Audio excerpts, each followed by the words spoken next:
Hello everyone. So ngayon, i-continue natin yung last na feature, which is yung i-close yung client account.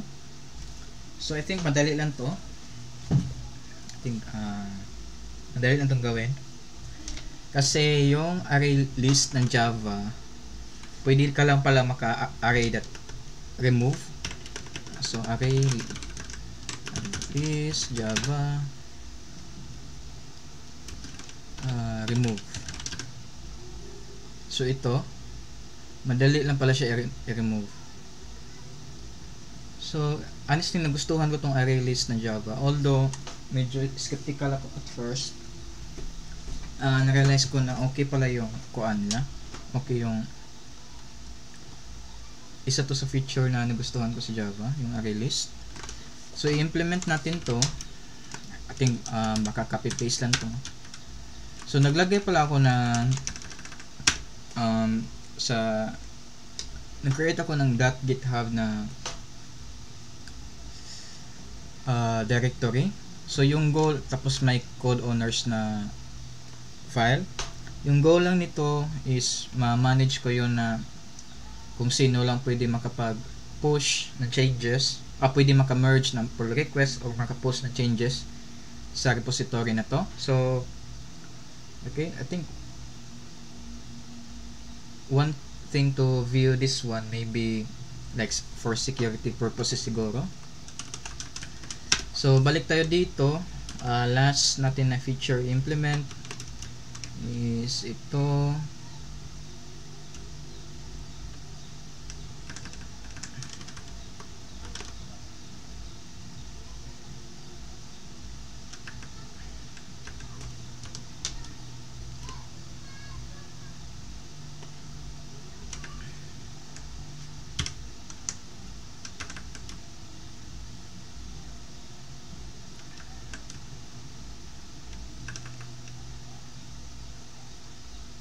Nice.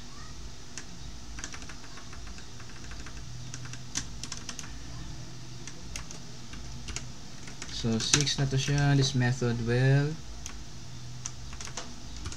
handle the removal of account. Input handler has error. Try again.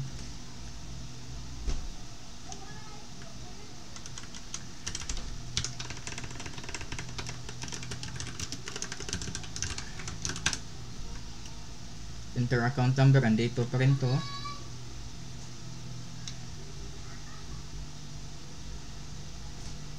Then itong isa,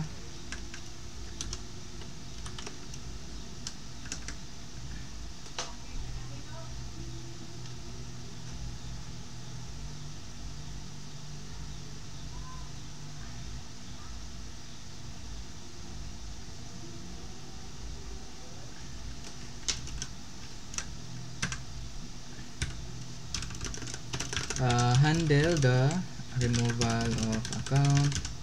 So ang gagawin lang dito,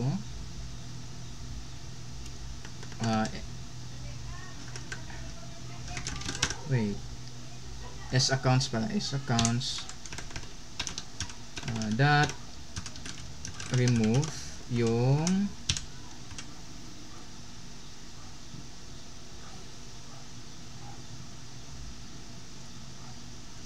i-remove natin yung savings account. Ito. So after nito, maglagay lang siguro tayo ng kuan dito, system.out.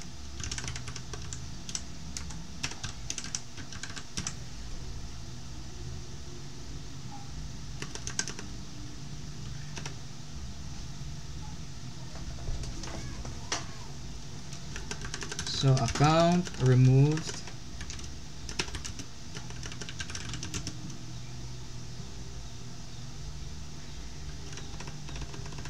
Remove successfully.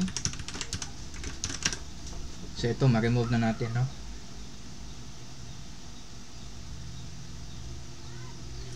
Ay, may gusto akong gawin. Ito ay.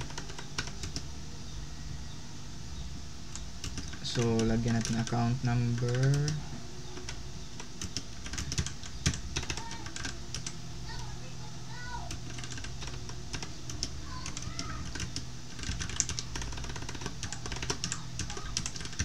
remove successfully.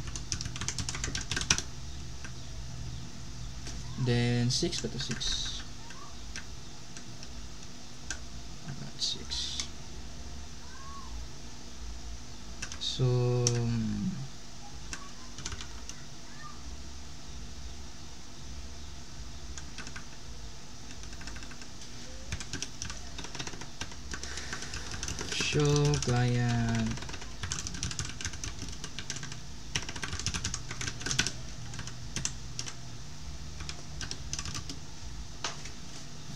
show client details, remove account,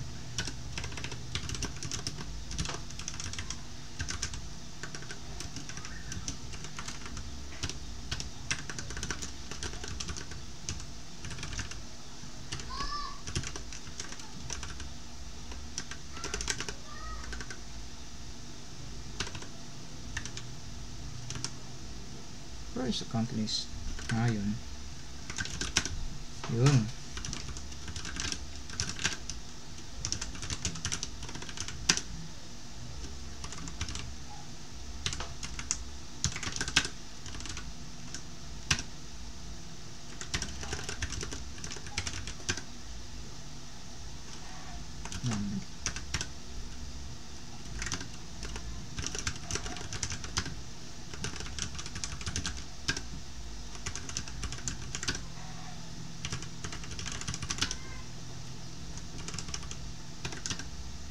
So ayan.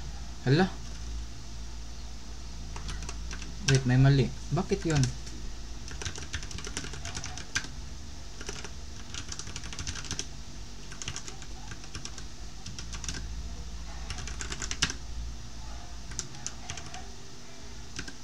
$7,248. So i-close natin yung account. 7,248.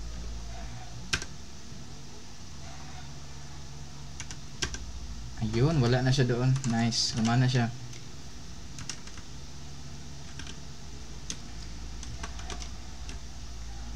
So ang kulang na lang is ito.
Bakit ayaw?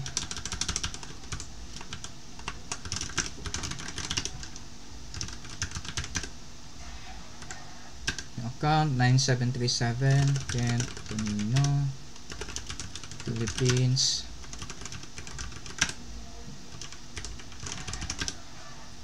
$11,000 daw. 9737. So 6 tayo. 9737.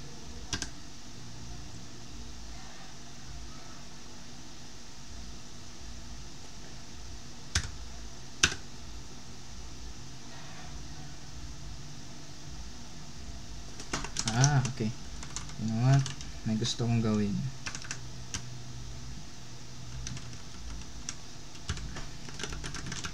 Maybe status, right?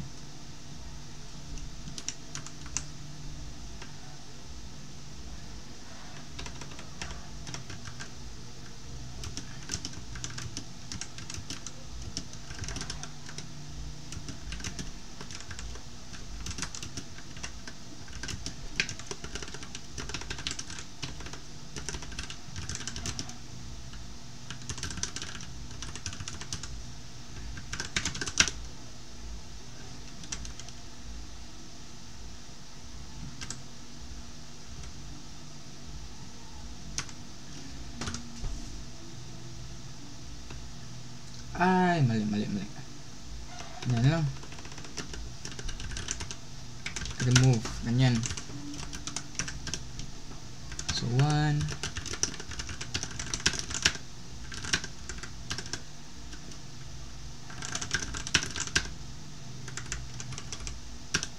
$8713 6 na close account. 8713.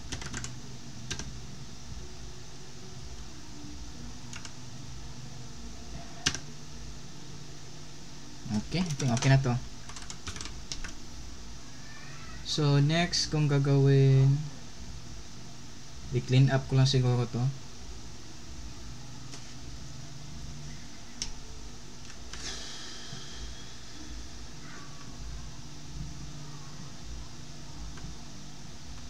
Asan ba?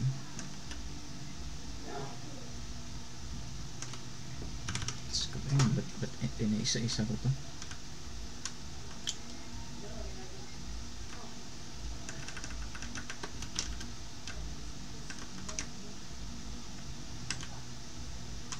So, delete natin to.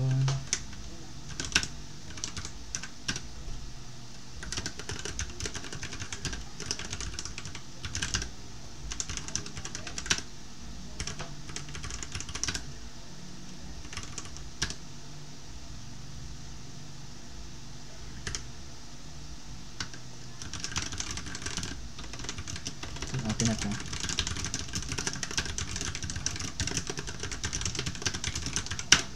So, I think kompleto na to na feature.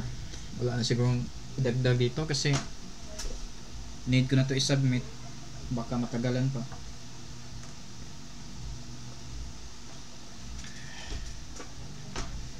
So, if in case pala na gusto nyong i-improve to or gusto nyo mag-contribute sa project na to, create lang kayo ng pull request, tapos mag-notify naman yan sa akin pag may nag-create ng pull request. So I think hanggang dito lang siguro to na feature. Need ko lang i-submit to, bahala na siguro konti lang create nito. So thank you for watching everyone, and pwede nyo na i-testing to. So bye bye.